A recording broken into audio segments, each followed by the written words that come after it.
department's requirements about these touches and when they're to be done. As a reminder, we cannot perform any nursing duties, which includes giving the patient water, ice, or food. Don't touch the patient at any time, even in situations where the patient falls or a young patient is crying. If a patient asks you for water, ice, food, or needs assistance, you can say, "Let me find someone to help you," and then get a nurse.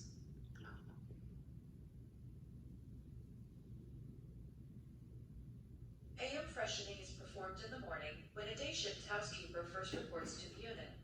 This touch is short and only takes a few minutes. You're touching up the room before a full clean later in the day.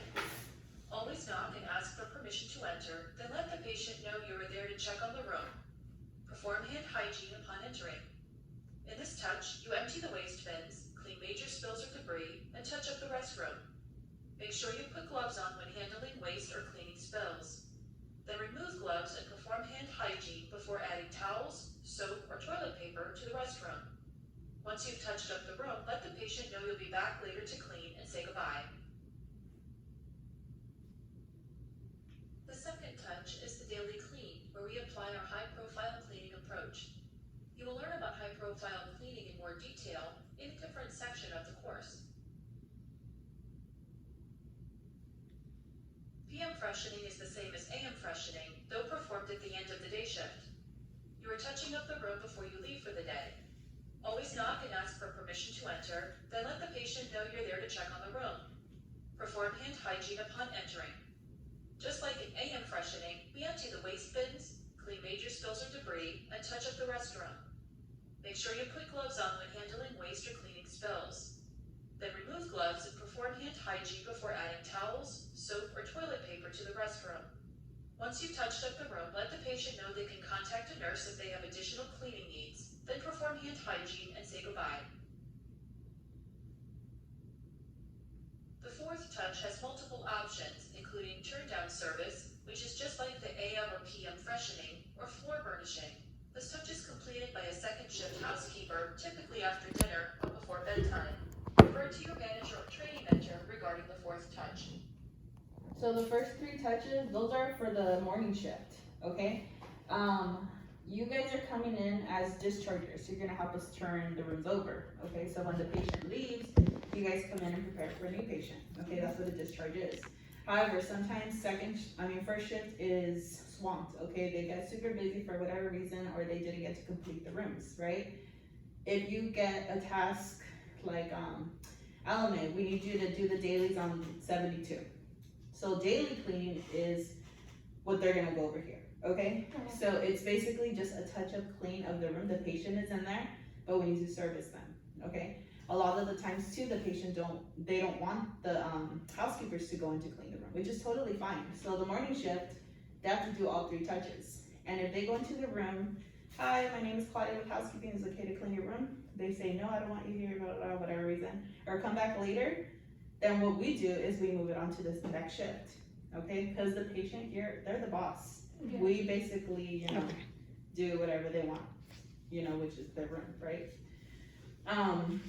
So you guys coming in the afternoon, you might get pulled to do dailies, okay? It's not always, but just so you know, you please pay attention to the video, because you guys, your main focus is the discharge, but they'll show you how to do a daily and all that. It's basically just on high touch cleaning. Just think, what would I touch if I were a nurse, if I were the patient, whatnot. We'll go into more detail when you guys are hands-on training. Mm-hmm. I hope the guys really do hands-on training. I hate that I'm leaving, not for vacation, but I wasn't expecting this group to come in, because this vacation has been planned, okay? I didn't do it on purpose. Mm-hmm. But I really do hope that these guys, give you guys detailed hands-on training, because it is very important for you guys to do. I'll be back the following week and I'll catch up with you ladies, okay? So I'll do another round with you to just make sure the guys knew what they were doing. But they're pretty good, hopefully. God, because I prefer video and then showing me, because sometimes I get confused easily. Someone they tell me and I won't get it. So you're a hands-on learner. Yes. Yeah, me too. You can show me, tell me all this, but if I see you do it physically, it's easier for me. Exactly. Yeah, and that's how I like to train, because everybody learns differently. Mm-hmm. There are people that visuals and that's it. I got it, And then there's people like us, hands-on, you know? Yeah, if it's I better. see it hands-on, And then it's better. easier. Yeah. Yeah. So, I'm gonna go over with the guys too, like how it's supposed to be, and hopefully they do it, but if they don't, you guys let me know. Okay?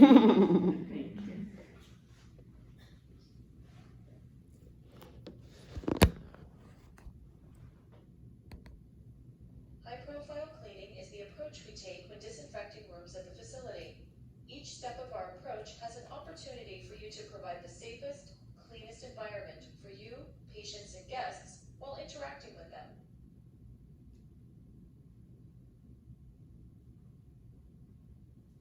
The process helps reduce hospital-acquired infections, or HAIs, by disinfecting high-touch surfaces critical in preventing the spread of infection. It also improves the patient's perception of cleanliness by focusing on the engagement between the housekeeping staff and the patient. By using Croffel's high-profile cleaning process, housekeepers will ensure that all high-touch surfaces are disinfected daily while making eye contact and having meaningful conversation with each patient. When interacting with patients, it's also helpful to think of this acronym, EVS. First, have good eye contact with our patients. It helps the patient feel you are sincere and respectful. Second, it's important to project your voice so our patients can hear you when you're speaking with them. Lastly, remember to smile. A friendly smile will help brighten our patient's day. When you interact with the patient, keep the conversation light and positive. For example, you can discuss the weather, a sporting event, or even a flower arrangement that's in the patient's room. Do not ask about a patient's medical condition or other sensitive issues. It's important to call out that any special patient needs outside the scope of your assigned task should be directed to clinical staff.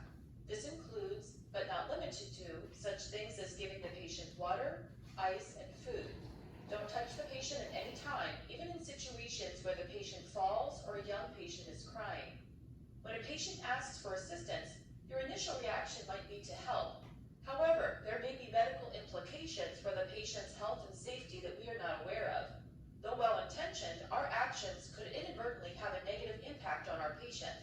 For this reason, anytime a patient asks you for water, ice, food, or needs assistance in any way, you can say, "Let me find someone to help you," and then get a nurse.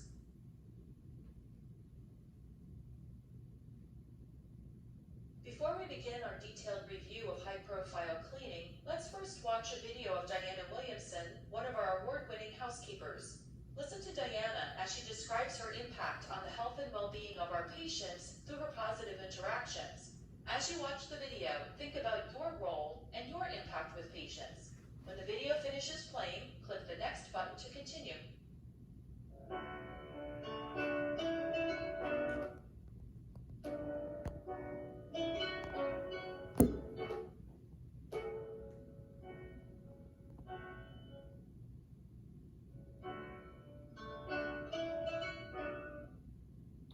I'm Diana, and I work with housekeeping. I clean patients' rooms and take care of them. Let me pause and let it load a little. I'm sorry, ladies, today is just like, you know, not happening. Oh my God. We're just gonna spend the full 4 hours with you. Because you're crooked. Why you say that?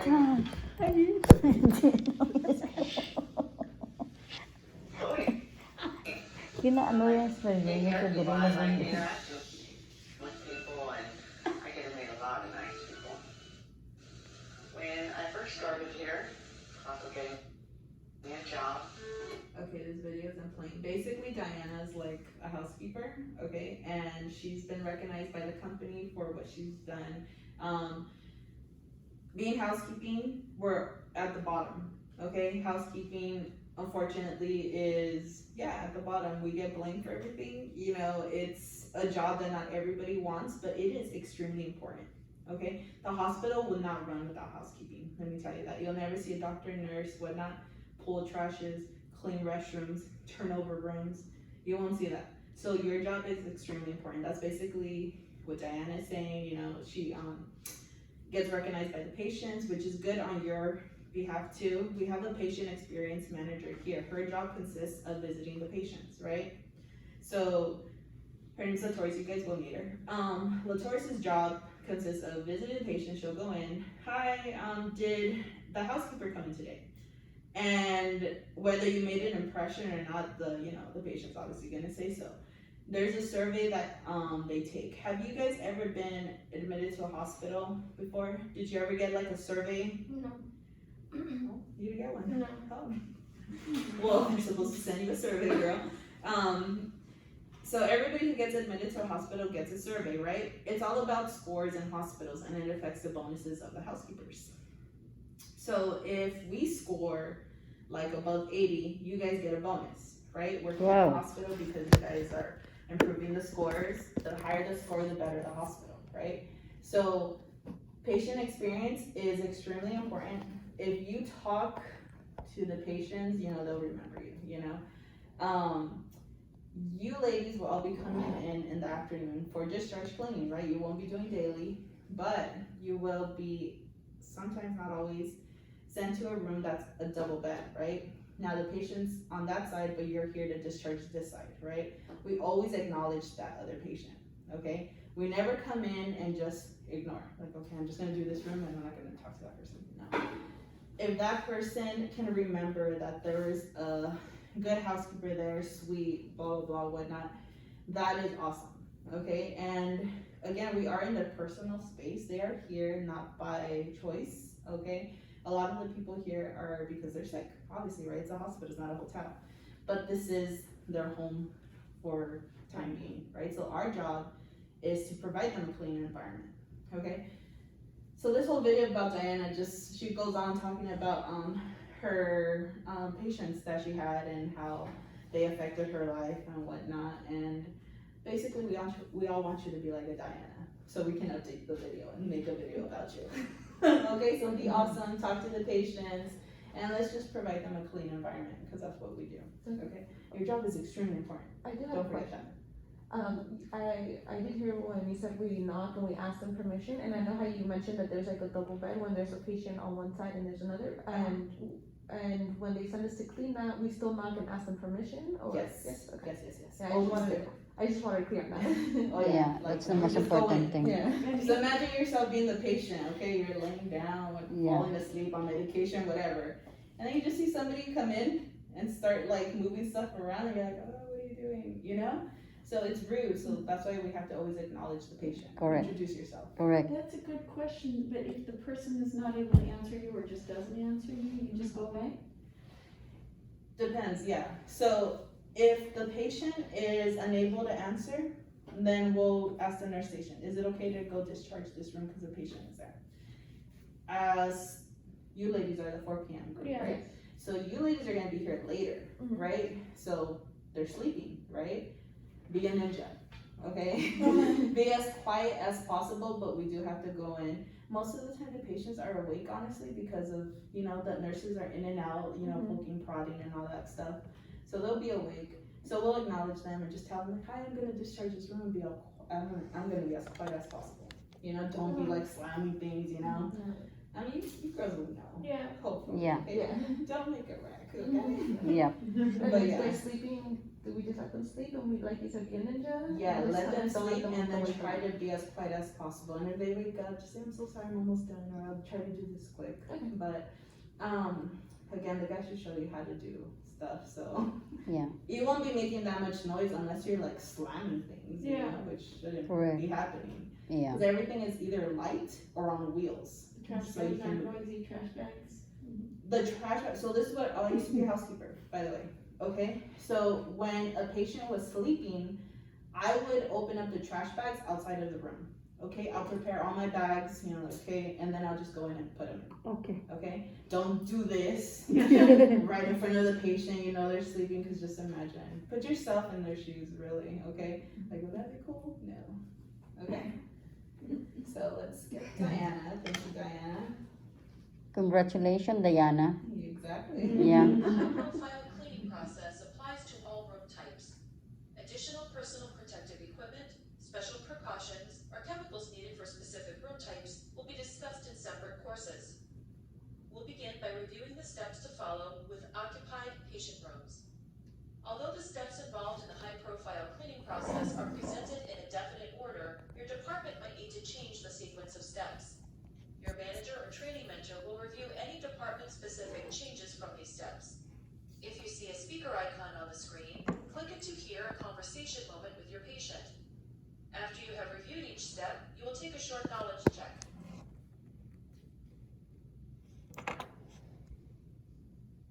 Step 1 is interacting with your patient and hospital guests.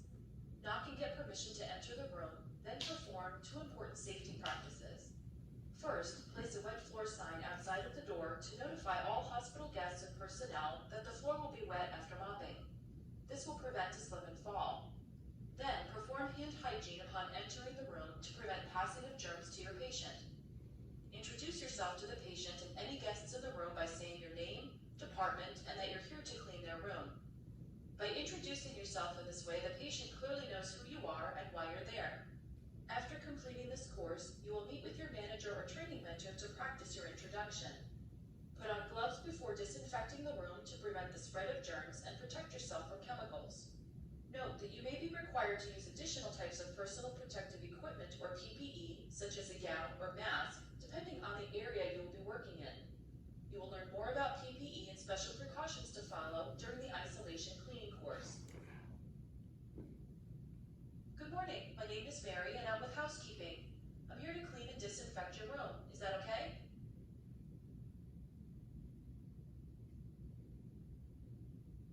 Step 2 involves emptying the waste bins. We'll discuss the different types of waste you'll encounter in another course. The following safety tips apply to all types of waste when emptying the bins. As you begin, ask your patient if there's anything they'd like you to throw away. Place any patient trash in the general waste bin. Then follow these steps to avoid injury before you pull trash bags. First, do not push down with your hands or feet as there could be sharps in the trash. Before lifting the trash bag, test the weight to see if you need help pulling it. If there's a heavy item in the trash and you pull it without testing the weight, you could be injured. Seek assistance with the bag if it's too heavy. When lifting the bag, bend at your knees and lift with your legs to prevent back injury. Never lift with straight legs as you could harm your back. Hold the trash bag away from your body in case a sharp item pokes through the bag. Never drag the bag or hold it close to your body. Is there anything else you would like me to throw away before I pull the trash? That bag is full of a good roll of toilet paper. Clean the inside and An outside of the example. waste bin using a germicidal solution, then replace the liner. Keep biohazardous waste separate from regular waste. Check the sharps box and replace it if it's 3/4 or mostly full. If you see any sharps sticking out of the box, don't touch them and ask for assistance by a nurse. Remove any soiled linen such as towels or sheets. Just like lifting trash, test the weight of the linen bag first and use your knees when lifting. To prevent injury, ask for help lifting the linen bag if it's too heavy. In step 3, you are high dusting above eye level. When high dusting, start at the door and go from left to right around the room in a clockwise motion. Remember to check the walls or ceilings around vents for any blown dust. Never high dust over a patient, their guests, or food. Also, never high dust in occupied intensive care or critical care units, otherwise known as the ICU or CCU, as this could be harmful to the patient. If damp dusting a TV screen or computer monitor, do not use ammoniated cleaners as in many glass cleaners. During this step, your department may have special procedures about dry dusting or damp dusting and the chemicals you may use. Your manager or training mentor will review those specific procedures during your hands-on activity. In step 4, you are disinfecting all horizontal or flat surfaces using a facility-approved disinfectant. As you disinfect, let the surfaces air dry following required dwell times per label instructions. Typically, a minimum of 2 cleaning cloths will be used, one for the room and one for the bathroom. Follow your departmental guidelines for the number of cloths to be used, type of cloth, and color coding. Also disinfect those high-touch surfaces nearest the patient, including bed rails, over the bed tray table, bedside table, patient belongings that may be on the table. If the patient is not in the room, never touch their belongings. When you are disinfecting horizontal surfaces, you will be closest to the patient and have an opportunity to interact. Apply EVS by making eye contact with the patient, speaking to the patient with a loud, clear voice, and smiling. As a reminder, keep the conversation light and positive by speaking about the weather, a sporting event, or commenting on a flower arrangement in their room. As you finish, ask the patient if there are other areas they would like to have disinfected. Look at that sunshine today. What a nice break from the rain. Oh, those flowers are beautiful. Are there other areas in the room you'd like disinfected? In step 5, you are disinfecting vertical or upright surfaces using a facility-approved disinfectant. Just like high dusting, you will start at the door and go from left to right around the room in a clockwise motion. Examples of surfaces to clean in this step are door handles, doors, light switches, walls, and mirrors. As you go, check each wall for any stains. Check the windows for fingerprints or smudges and any stains on the curtains. If you cannot remove a stain from the curtain, follow your department guidelines for changing the curtain. If using an aggressive chemical on a wall, pre-test it first to see if it will damage the paint. Your manager or training mentor will review what chemicals are considered aggressive at your facility. In step 6, you are cleaning and disinfecting the restroom. As the patient won't see you, say that you're stepping away to clean and disinfect the restroom. When working in the restroom, always utilize separate cleaning cloths and mop heads from the patient area. Follow Crothall standards by using microfiber or disposables. Disinfect the sink, shower, toilet, and shower curtain if vinyl. Always work in the cleanest area first, then move to the dirtiest. For example, you may clean the mirror first and toilet last. Never use the toilet brush outside of the toilet bowl. Regardless, if vinyl or cloth, replace the shower curtain if you see any mold or tears. Do not replace toilet paper, towels, or add cubes of clean in this step as you are wearing soiled gloves. This will be completed in a later step. I'm going to step away for a moment so I can clean and disinfect your restroom.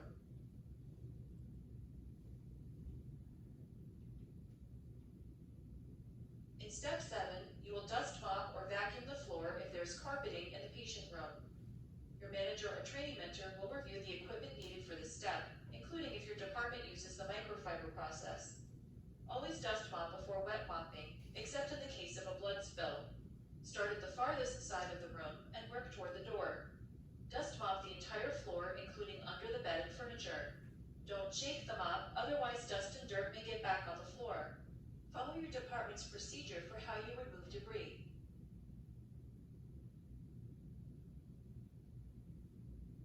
In step 8, inspect your work to ensure everything is clean.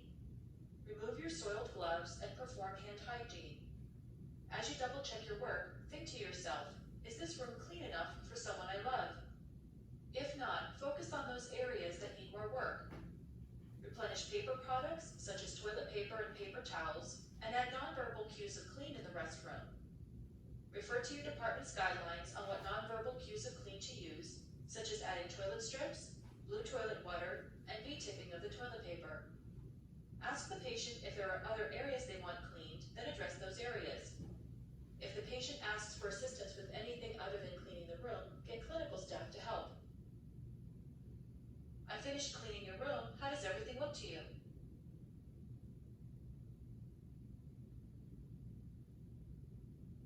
In step 9, you are damp mopping the floor. For the safety of our patients and guests, it is important to inform them of the damp mopping to prevent a slip and fall. As a reminder, the wet floor sign should already be placed by the door. Just like you did in dry mopping, start on the farthest side of the room and mop toward the door using an S motion. Make sure to mop the entire floor, including under the bed and furniture. Do not leave puddles on the floor to avoid a slip and fall. After each room, change the mop head when using a microfiber mop or discard disposables. Note that string mops are only used under client mandate and or for bulk fluid cleanup. If using a string mop, change the mop solution in your bucket every 3 rooms, if not sooner. I'll be mopping your floor. It will be wet for a few minutes, so for your safety, I'd ask you not